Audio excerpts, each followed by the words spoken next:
Yeousch! People always tell me stay in your lane, do your thing, but try to be different. I look at them and laugh like I ain't gon' change. I've been the same, plus I'm way too consistent. What's up, guys? It's X-Rays and welcome to a new episode of Under the Knife Dissection. Today we're going to be taking a look at the B23R. It is a pistol in Black Ops 2 and it is a monster, a behemoth of a weapon to use as a secondary. Anyways, before I jump into some of these stats, guys, I also have a dissection of the Cap 40. I'm going to be comparing the two pistols. I'm going to decide which one's better. And if you guys want to see the stats on the Cap 40, all the little breakdowns, go ahead and click on the annotation on screen, or you can go down in the link in the description below, click on that. It'll open it in a new tab so you guys won't have to miss this video. Anyways, now that I got that out of the way, let's jump into some of these stats. First of all, the B23R is unlocked at level 19. This just means that it's one of those things you don't want to waste an unlock token or a permanent unlock token on. It's unlocked at level 19, so it's easy to get. Once you get it, it's a beast. It's a weapon that you're going to want to keep. It's a gun you're going to want to use, really, a secondary.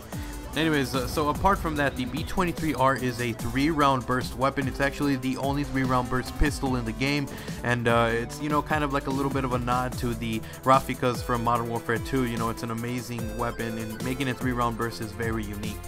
Apart from that, the B23R has a magazine size of 15 rounds per clip, or per magazine, whichever one you want to use.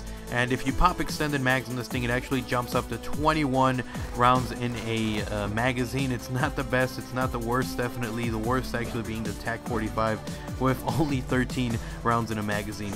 But anyway, so 15 with normal mags, and then if you pop extended mags on this thing, it's actually 21 rounds per magazine.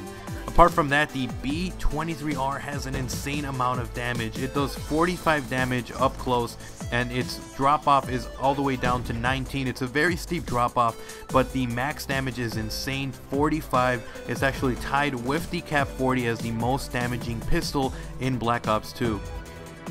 The B23R shoots at 675 rounds per minute. It's definitely not the slowest. The slowest one is actually the Executioner. It shoots at 400. So it's not the slowest, but it's also a little slower than the max shooting, or the fastest shooting pistol, which is the Cap 40.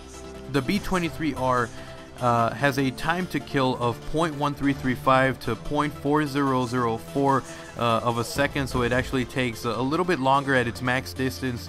It's actually one of the slowest ones that it takes to shoot, to actually kill someone. So don't be taking this thing to its max damage. You're only gonna ruin your chances of decreasing that time to kill. The B23R has a 3-shot kill range of 41 feet or 12.5 meters. So it is possible for this thing to be a 3-shot kill.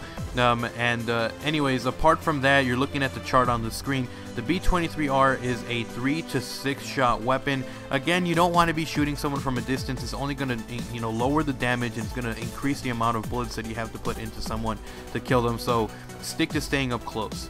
The B23R has a 1.4 headshot multiplier, which is what it came with, but after a recent patch, it's actually been dropped down to a 1.0 headshot multiplier.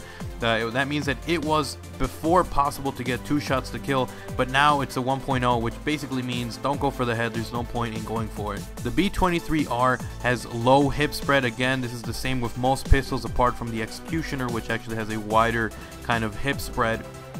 So you can use this thing with damage. You don't really have to pop a laser sight on this thing. If you want to, go ahead, but there's really no need to waste a attachment on that. The B23R also has 100% movement speed. All pistols do. This basically just means that you're not going to be affected when aiming down sight and walking. If you have the ghost perk, it's not going to change. If you guys don't know what I'm talking about, link down in the description is going to with a dissection of the ghost perk is going to be there. So in case you guys want to know how movement speed affects how ghost works, go ahead and check that out.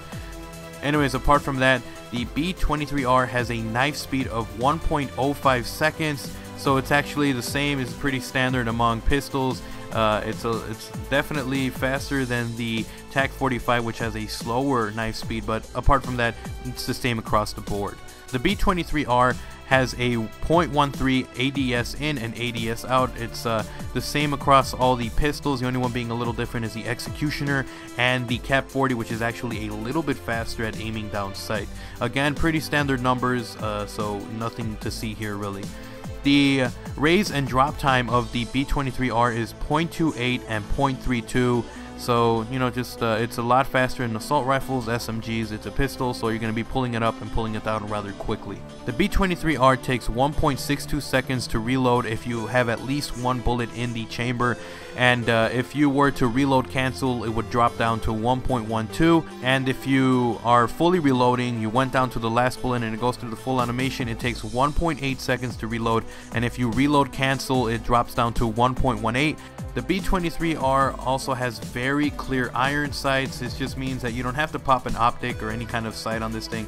As long as you just use the iron sight, it's going to be okay. You're not going to be trying to pop people from a distance, so don't waste an attachment on that. The B23R also has low recoil. What I mean by this is that if you are up close, you're not going to tell the difference. Apart from that, if you try to shoot someone from a distance, it would be medium recoil. If you were to continually burst this thing, it has medium recoil, but if you try to pop your shots, take your time, it's actually decent to low recoil. But again, it's a pistol that you don't want to take to you know, a really far distance or a really long gunfight, so don't do that. If you keep it up close, you won't even notice the recoil. Anyways, hope you guys enjoyed today's episode of Under the Knife Dissection. If you did, remember to slap a like on this video and a favorite if you really enjoyed it. And also, if you want to subscribe to my channel, youtube.com/OGXers, for more stats, more breakdowns and stuff, go ahead and subscribe. Also, leave a comment down below if you guys have a gun that you guys want me to dissect next. I need a pair of guns that I need to compare and break down, so leave them down in the comment section below. So if you have a couple of guns that you want me to break down, it can be a perk, a gun, a score streak, anything really, and I will dissect it. So anyways, hope you guys enjoyed. I'm Extras, I'm out. Peace.